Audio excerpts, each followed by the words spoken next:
The following program was provided by an independent producer solely responsible for its content. The opinions expressed do not necessarily represent the views of this station, its staff, board of directors, or underwriters.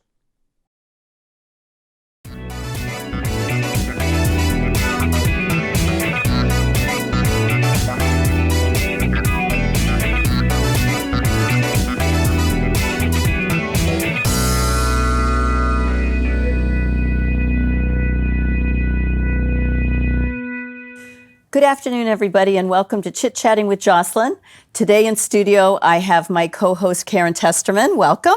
Thank you. It's always good to be back. It's wonderful to be back. The duo is back, and our Superman pose that most of you don't know. We used to do quite a bit on radio before we did our 2-hour show, and puts you in a good frame of mind, gets you ready for what you need to talk about. So I'm so excited to have you back. Thank you. And we have a lot to talk about.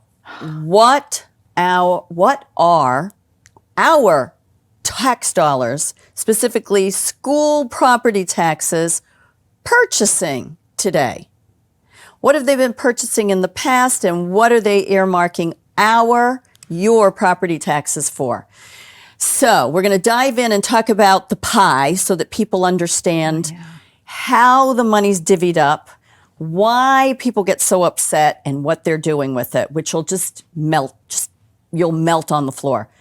So if you own a house, condo, whatever, you pay property taxes. Right.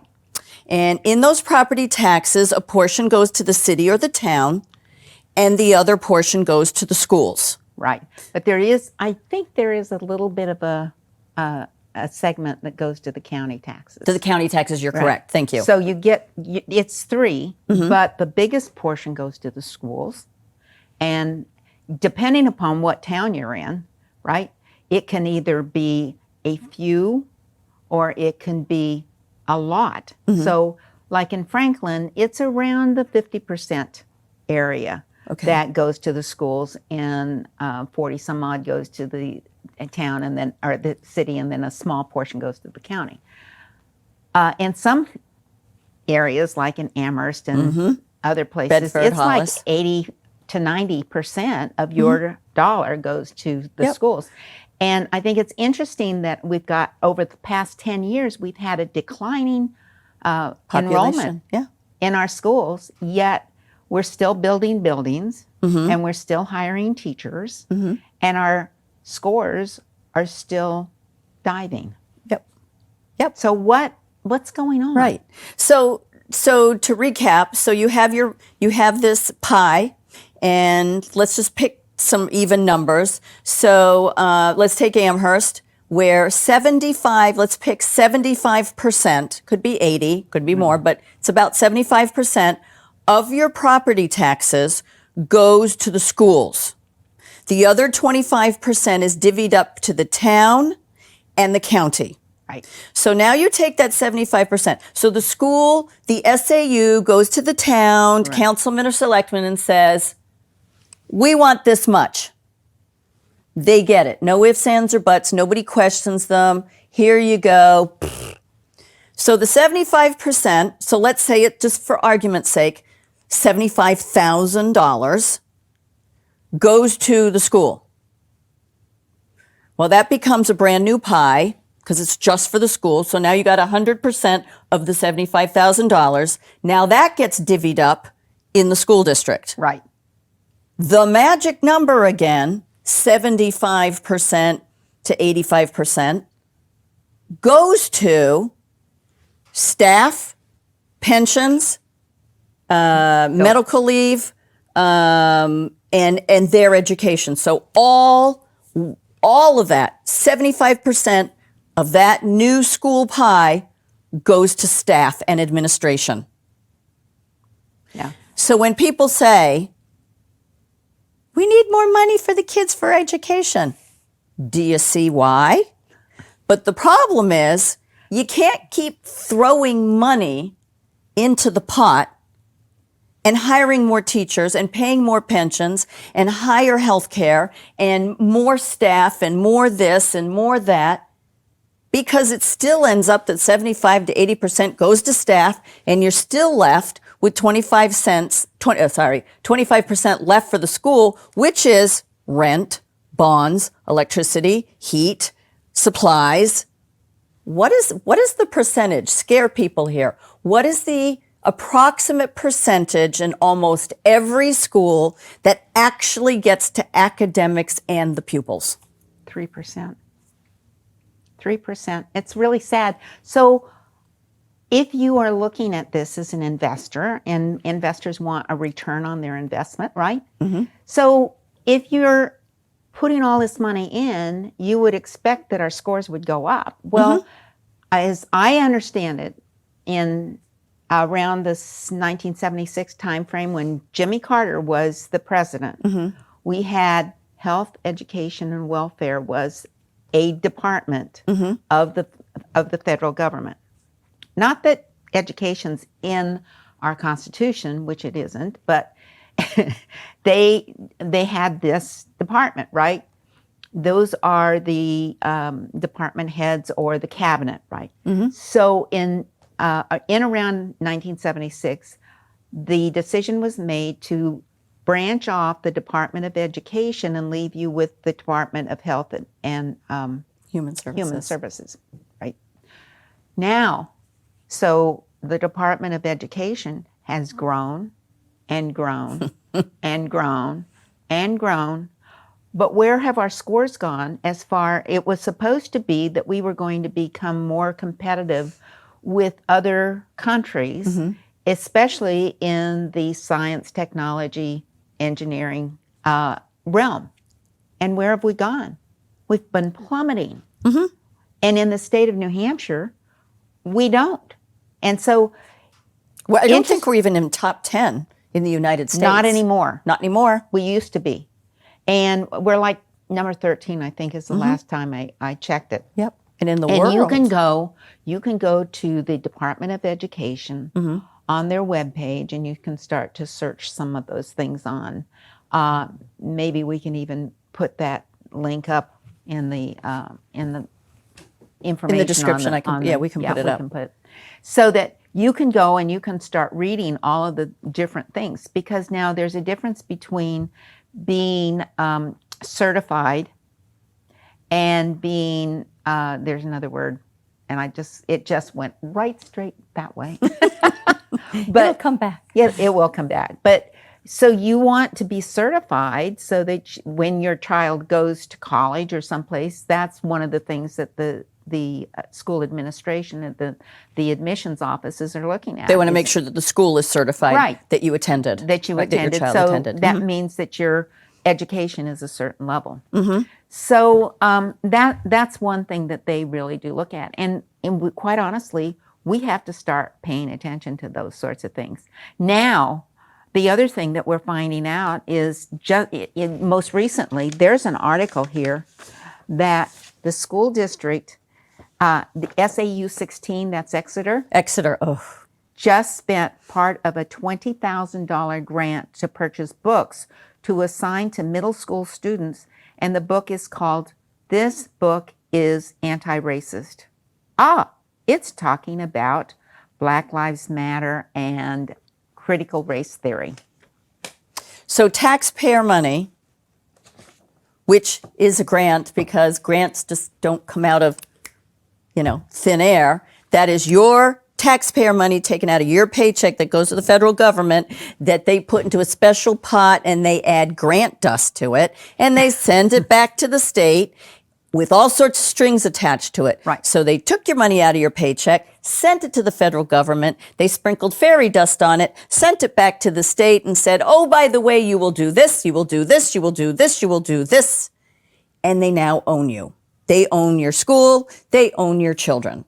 Right. This has to stop. And this is a perfect example of it. Exactly. And so we have a young man, he's 15 years old, and he presented in front of his school board. So let's go to that tape. Let's go to that video. Listen to that. Let's listen to that. Thank you.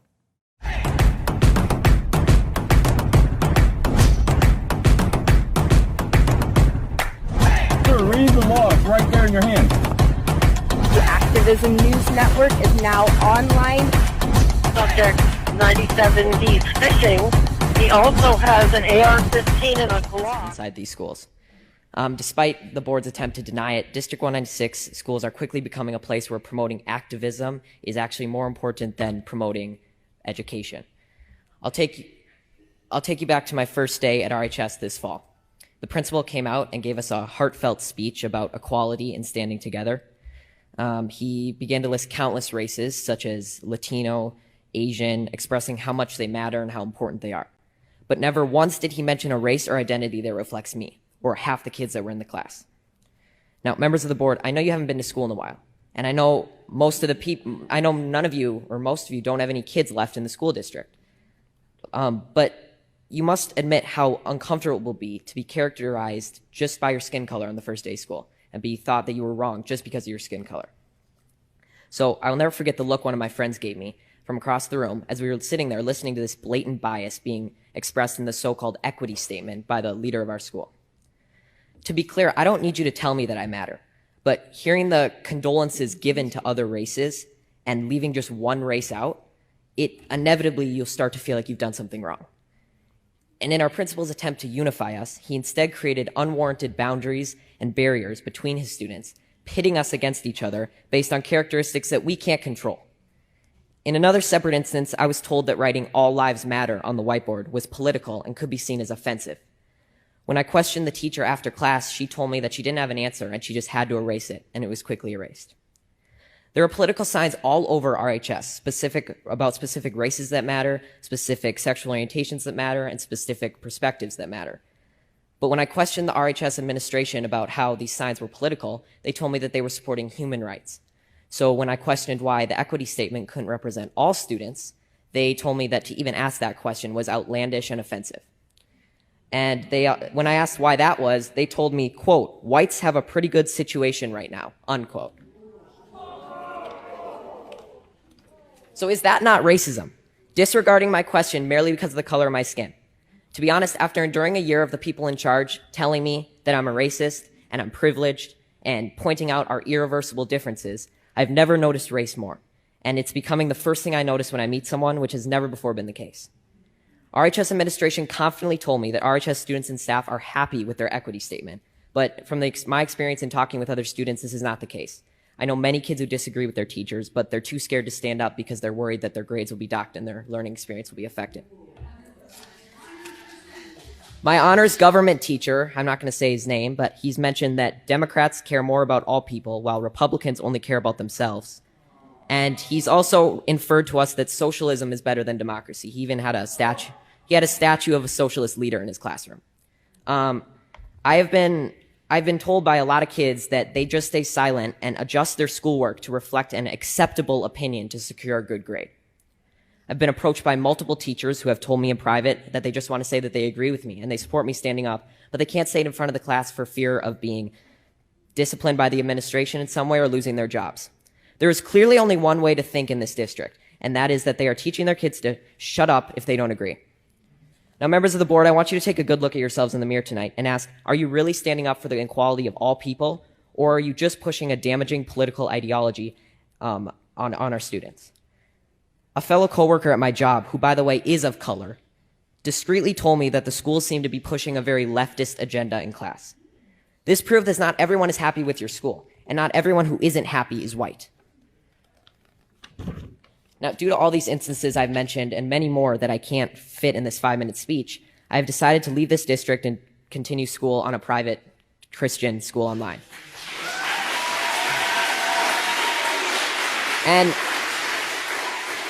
And there will be sacrifices, and I will not get to walk in the graduation ceremony or attend milestones at RHS, but I will be able to learn in an environment that is not intent on punishing me daily for my skin color and political views.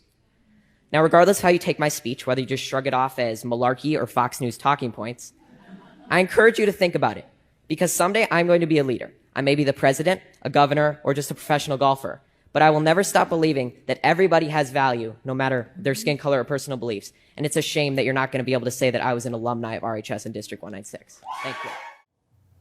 That was an amazing video. It is such a joy to see our young people at the school boards.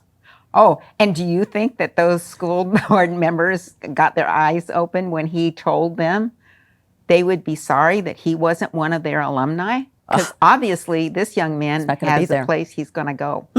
He's pulling out of school. It is. And bravo, kudos to the parents that brought that child up to know right from wrong, to know when he was being, fed a line, and he called the school board on it. What people have to realize is, I don't know how to put this delicately, so I won't.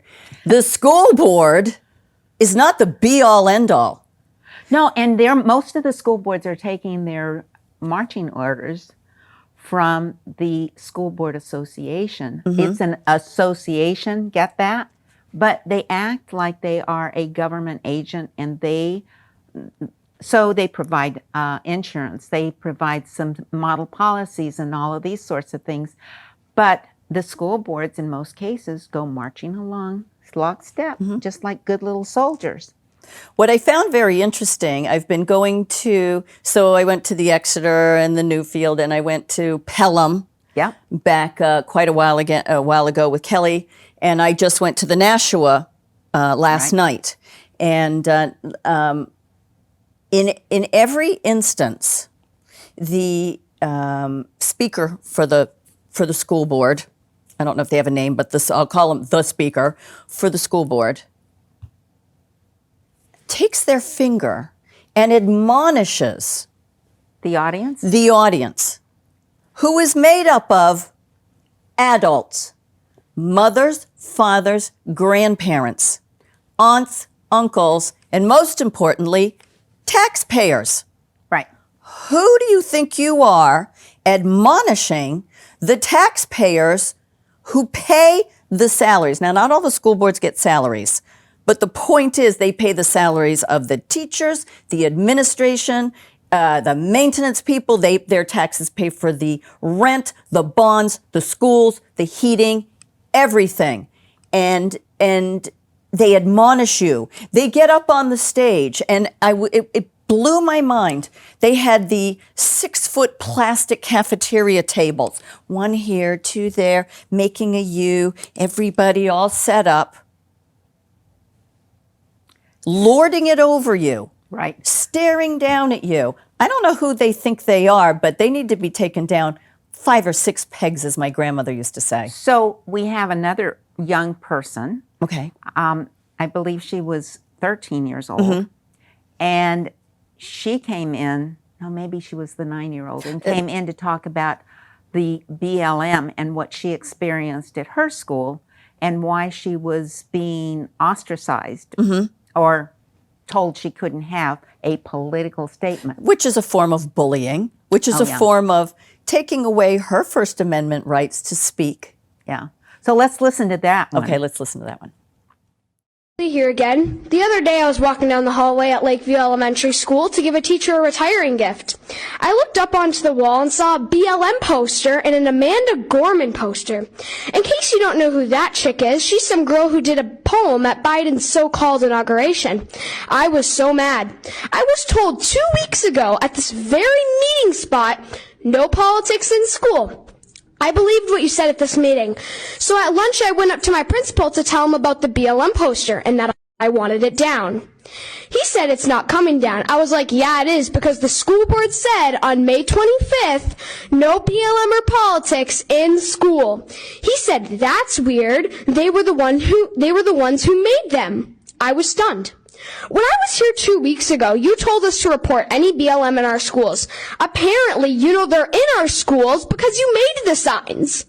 I said there should be no BLM in schools, period. It does not matter the color you make the posters and the font you use. We all understand the meaning. It is a political message about getting rid of police officers, rioting, burning buildings down while King Governor Welch just sits on his throne and watches. We all know.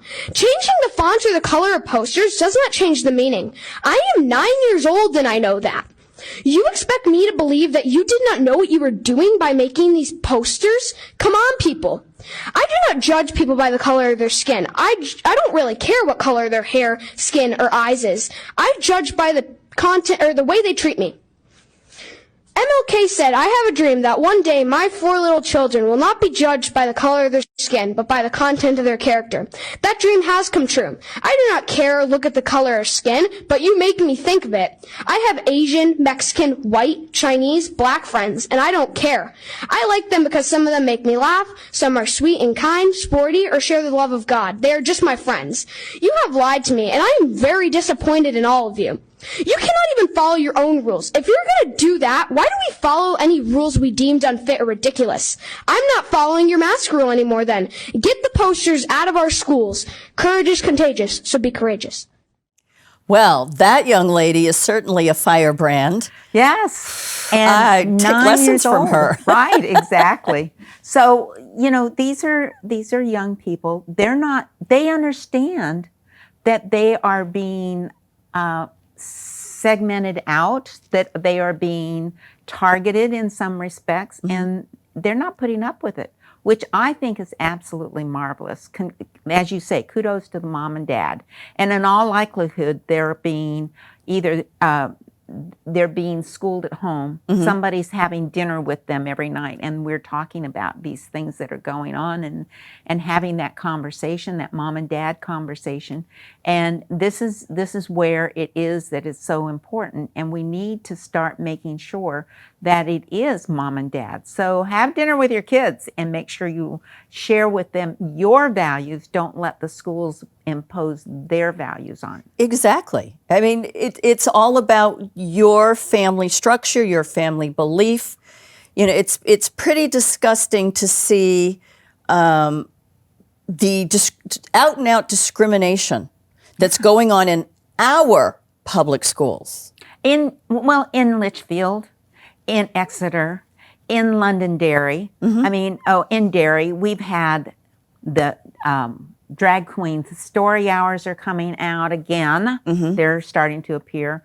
We're having indoctrination of our children, and they're being told, even in Nashua now, repeatedly in the state testimony today, they were talking, you had Nashua representatives standing up and talking about how we're so racial in New Hampshire, and we're not.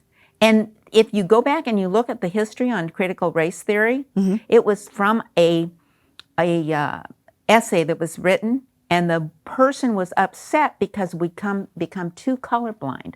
I thought Martin Luther King wanted us to be judged by the character of our character, And not the color and of our not skin. the color of our skin. And yet you have people in Nashua who are complaining because you're not identifying the women, you're not identifying the Asians, you're not identifying the blacks. Now, I don't want to be identified that way. No. I want to be recognized for my value as to what can I add to the system. What can I do? What is it? My techniques, my education, whatever it is. What is it that I'm adding to, rather than, oh, give me a break because I'm a victim and I'm a different color. Right, pat you on the head and go sit in the corner. Yeah. We're definitely going backwards, and it is the bottom line is this is not the will of the people. This is not the will of the taxpayer. This we didn't elect you for your opinion, Mr. Selectman, Mrs. Selectman, Mrs. School Board. We did not elect you for you to figure out what you think is best for us. We elected you so that our voices and our choices would be heard. So I want to leave everybody with this one, because this is a revised statute annotated. In other words, our state law. And it's in our law. And in 1949, Americans knew that there was something divisive in political doctrines. And so this is there, and it says, advocacy of subversive doctrines is prohibited in the state of New Hampshire. No teacher shall advocate communism as a political doctrine or any other doctrine which includes the overthrow by force of the government of the United States or of this state in any public or state-approved school or in any state institution. So what is the Confucius Institution doing over at UNH? What is critical race theory doing in our New Hampshire schools?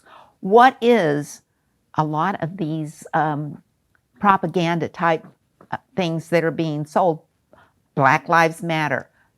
All of these things are subversive to the American way of life, and it's prohibited in the state of New Hampshire. In the state of New Hampshire. And yet, we'll put that out in the description too.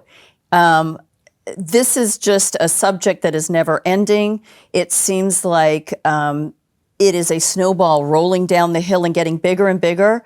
So we the people, we the taxpayers, we the voters, we the concerned parents must hold the school boards and all these selectmen and everybody accountable. We voted you in to hear our voices and do as we asked you to do, not to put your will on everybody else and your spin on it.